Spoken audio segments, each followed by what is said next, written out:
then the body's goal can change, because really the body is neutral. It will actually do as it's instructed. Now, sometimes we think the body does stuff that we didn't instruct it to, because we think it's instinctive, or we think, there's a number of other things, but somewhere deep within us, we gave the instruction. Now, the more we focus on this, the symmetry, the harmony, the togetherness of creation, the more good instructions, and I say good in terms of God's will, the more good instructions will come from the mind to the body. A different aim the body can serve a different aim for striving. What it seeks now is chosen by the aim the mind has taken as replacement to the goal of self-deception. So if I say, what I want to do is I want to replace my goal of self-centeredness. This is like the simplest thing. It's the simplest idea. I want to replace the goal of self-centeredness, which is the goal of getting what I think I want, what I think I need. And we also need to understand that we fool ourselves a lot of times. We think we're involved in activities where we have the best interests of others in mind, but it still has a whole lot to do with how we think things should be.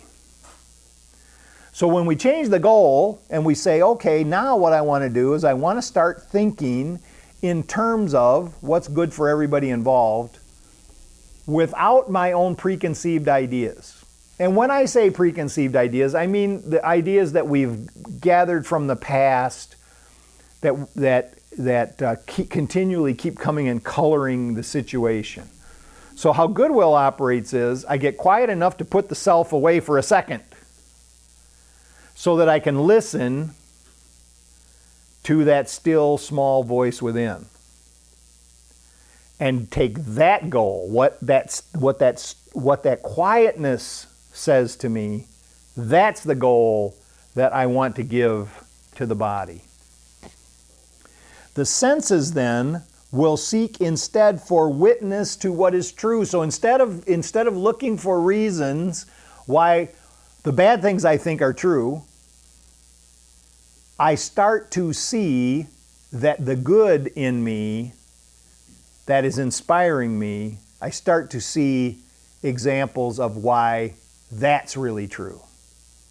It's a change of thinking, it's a change of perception. Sin is the home of all illusions, which but stands for things imagined, issuing from thoughts that are untrue. They are the proof that there is that has no reality. It is the proof that the things that really don't have reality are real. Sin proves, in quotation marks, that God's Son, all of us, is evil, timelessness must have an end, and eternal life must die. This is what sin says, is that we live in this short frame of mostly suffering with the continual promise of something good if we do something else, and that we live and then that we die, and that all of it happens alone.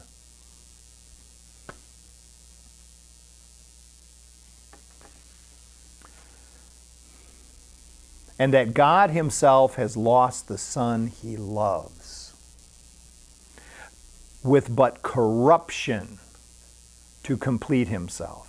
His will forever overcome by death, love slain by hate, and peace to be no more. A madman's dream. Frightening. And sin appears indeed to terrify. And yet sin perceives but a childish game. The Son of God must play. He has become a body, prey to evil and to guilt, with but little life that ends in death. But all the while, and this is the remembrance, all the while, the Father shines on Him and loves Him with an everlasting love, which He pretends cannot change the suffering. How long, O Son of God, will you maintain the game of sin? Shall we not put away these sharp-edged children's toys? How soon will you be ready to come home? Perhaps today. There is no sin. Creation is unchanged. Would you still hold return to heaven back? How long, O Holy Son of God, how long? So,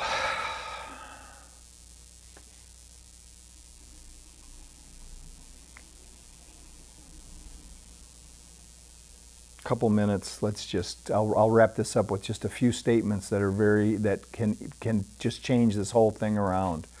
So the first is to start to develop a sense that I really don't need anything but to see the truth. I don't need. I love these statements because then if I say I don't need anything but truth, then right away my small mind goes, well, I'd like to have dinner now and then.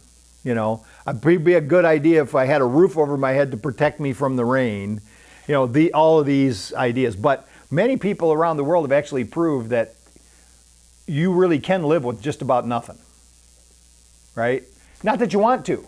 And this is not what this is saying, that's the condition that you want to go. Just to realize that you really don't need a whole bunch of the stuff that you think you need.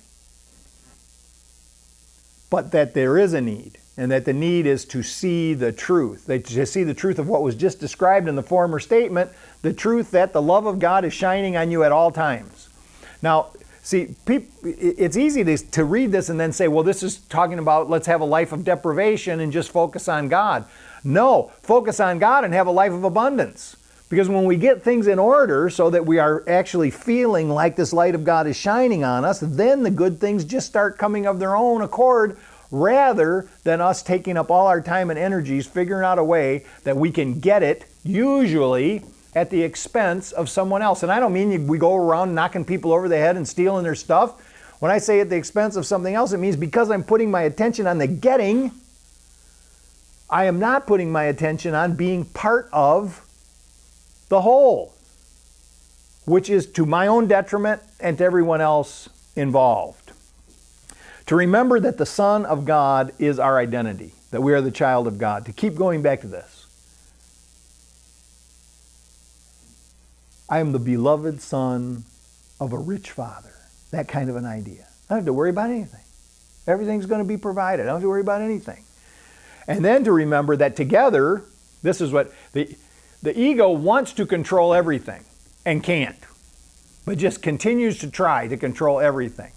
But when we are one, our true self, the self with the capital S rather than the small s, when we enter into our true self, we're actually the rulers of the universe.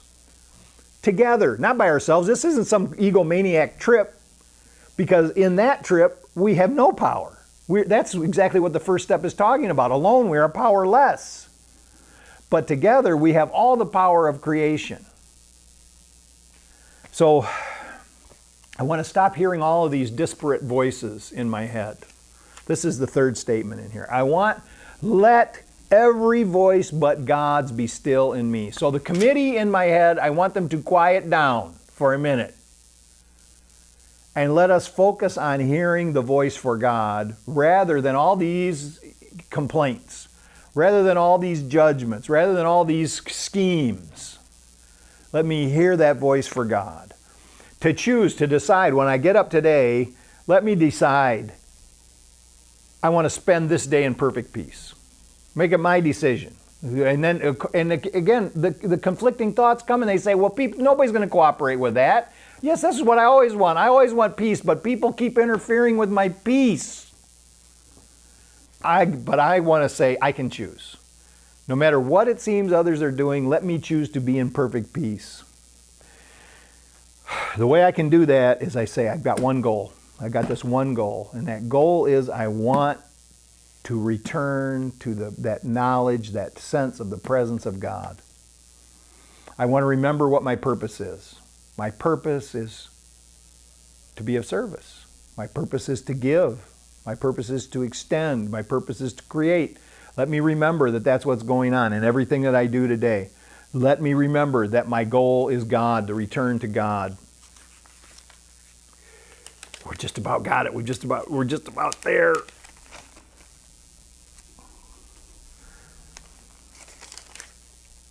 Let me remember there is no sin. Every time that I see something which I say, in myself I go, see, that's how you are. See, just all this talk about being of goodwill. And there you are. Self-centered, self-seeking, self-absorbed, self-conscious. This is no good. This thinking is no good. No, nothing happened. Nothing happened. It only happened in my mind. Nothing happened. Let me forget it. Let me let go of it. Every time I look at someone else and see with judgment what they're doing, what they seem to be doing, let me remember that there is no sin. Let me remember that there is only the love of God. And finally, let me remember that God created me. Let me remember that God created us. To realize we did not make ourselves. There is no self-made man. There is no self-made woman in any sense of the word. It all has to do with the cooperation of creation. So although in my insanity I thought that I did make myself, I didn't know that you start thinking about the chicken and the egg. I don't know. There's no way that we could do this. But I am the thought of God. I am a thought of God, and as such, I have not left my source. I am a thought of God which exists in the mind of God. And it's really safe in there.